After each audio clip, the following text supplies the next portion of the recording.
বন্ধুরা ওয়েলকাম সবাইকে। আমি রঞ্জন, আর আজকের ভিডিওতে আমরা কথা বলবো ভাই বাংলাদেশের যে ওডিআই সিরিজের জন্য স্কোয়াডটা ঘোষণা হয়েছে। দেখো ভাই, টি-20 সিরিজটা তো জিতে গেলো, পরপর 4টে সিরিজ। এশিয়ার সেকেন্ড বেস্ট টিম কে ভাই? এবার বলো ভাই। পাকিস্তান হারালো, আফগানিস্তান হারালো, শ্রীলঙ্কা হারালো, নেদারল্যান্ডস হারালো।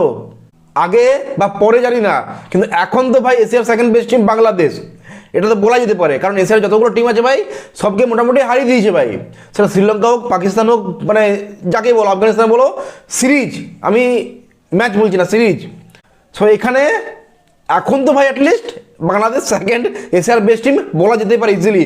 যাই হোক, ওটা পরের কথা, পরে বলবো। কিন্তু ব্যাপার হচ্ছে ভাই, এখন আমরা কথা বলবো পিচ রিপোর্ট, প্লেইং 11 কী হতে পারে, স্কোয়াডটা কেমন হয়েছে, মানে A to Z, head to head থেকে স্টার্ট করে সব কিছু আজকে এই ভিডিওতে আমরা আলোচনা করব। আর হ্যাঁ, গতকালে বলছিল যে আমার আওয়াজ একটু ক্লিয়ার আসছে না ভাই, আমার একটু শরীরটা খারাপ আছে, জ্বর আছে, সর্দি আছে, কাশি আছে।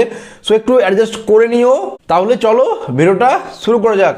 দেখো, প্রথমে আমরা কথা বলবো হেড টু হেড নিয়ে।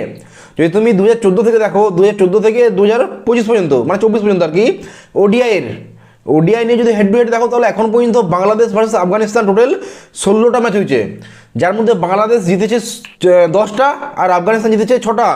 বাংলাদেশের শক্তি বলতে ভাই, ও যদি বাংলাদেশ নিজের হোম গ্রাউন্ডে খেলে, মানে আফগানিস্তানের বিরুদ্ধে যদি বাংলাদেশ নিজের হোম গ্রাউন্ডে খেলে বা পাটা উইকেটে খেলে, সেখানে ফ্ল্যাট উইকেট, ওরকম থেকে খেলে বাংলাদেশ জিতে। কিন্তু যখন এবার টার্নিং পিচে খেলা হয়, আফগানিস্তান ওকে টাফ মানে চ্যালেঞ্জ দেয় বাংলাদেশকে। যদি লাস্ট আমরা 3টে ওডিআই ম্যাচ দেখি, বাংলাদেশ ভার্সেস আফগানিস্তানের লাস্ট 3টে ওডিআই ম্যাচ, তাহলে 6 নভেম্বর 2024-এ প্রথম ওয়ানের কথা বলছি, সিরিজটার আফগানিস্তান 50 ওভারে 235 রান করেছিল 8 উইকেট হারিয়ে। আর এর জবাবে ভাই বাংলাদেশ 143 রানে অল আউট হয়ে গিয়েছিল। 34 ওভার 35 ওভার আই থিঙ্ক ছিল তখন। আফগানিস্তান ওই ম্যাচটাতে 92 রানে জিতে নিয়েছিল আই থিঙ্ক, 92-95 রানের যে একটা, মানে 100 রানের কাছাকাছি একটা জিতে নিয়েছিল আফগানিস্তান। স্পিন বোলিংয়ে বাংলাদেশ ব্যাটসম্যানদের ভাই মানে ধস নামিয়ে দিয়েছিল বলতে গেলে এক কথায়। এরপর হয় সেকেন্ড ওডিআইটা 9 নভেম্বর 2024-এ। বাংলাদেশ 50 ওভারে করে 268 রান 7 উইকেট হারিয়ে, আর আফগানিস্তানকে ভাই 200 রানে অল আউট করে দেয়।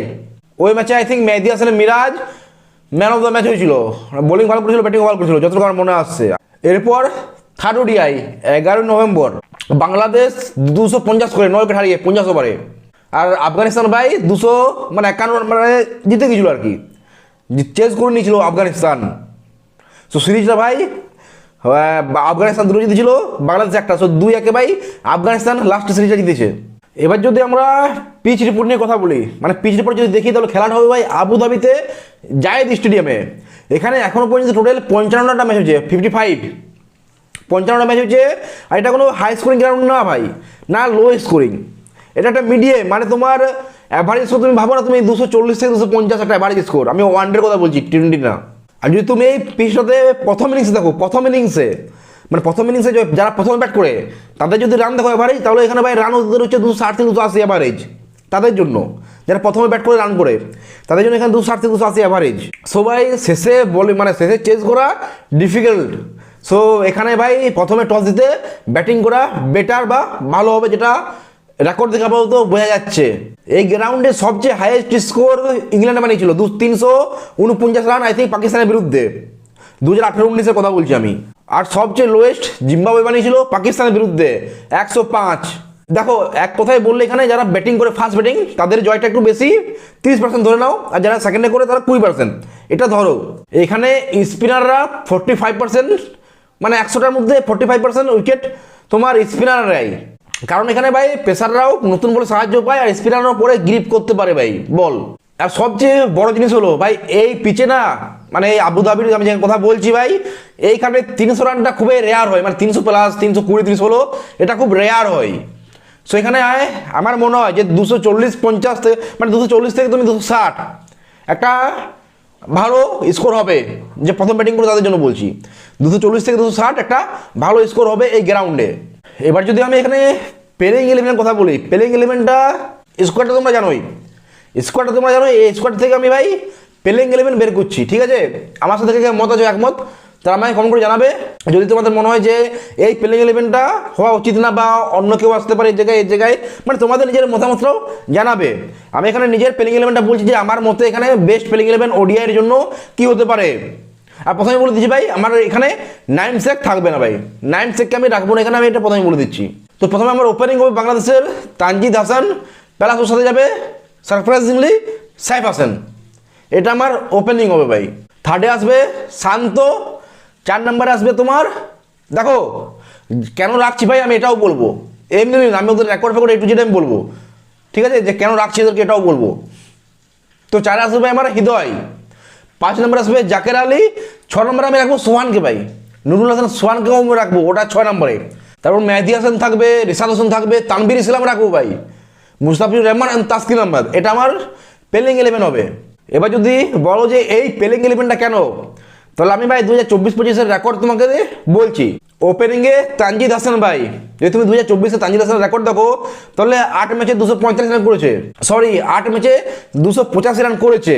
তাহলে তানজিদ হাসান ভাই শেষ 8টা ওডিআইতে 285 রান করেছে, 35 প্লাস অ্যাভারেজ আর I think 82 plus strike rate হবে।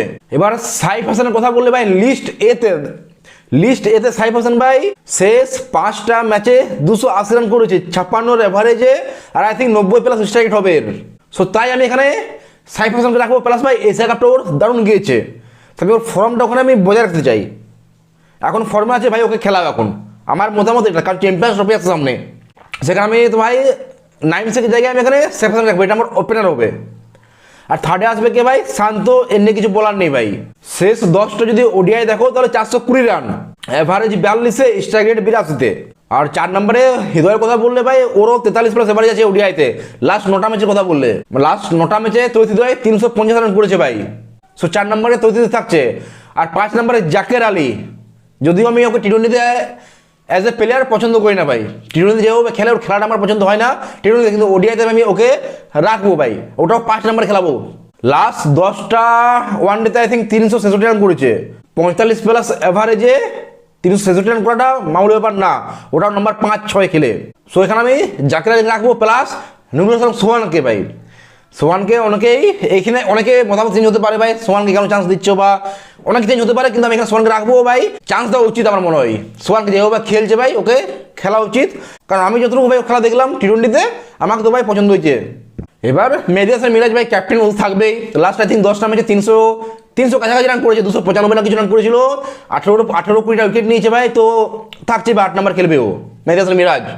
আর রিশাদ হোসেন ভাই, দেখো রিশাদ হোসেনকে অনেকেই মন্তব্য থাকতে পারে যে থাকা উচিত কি না, রিশাদ হোসেনের কথা বলছি আমি, কিন্তু ভাই একটা লেগ স্পিনারকে থাকা উচিত, কারণ ও ভাই মারও খায় প্লাস উইকেটও নেয়।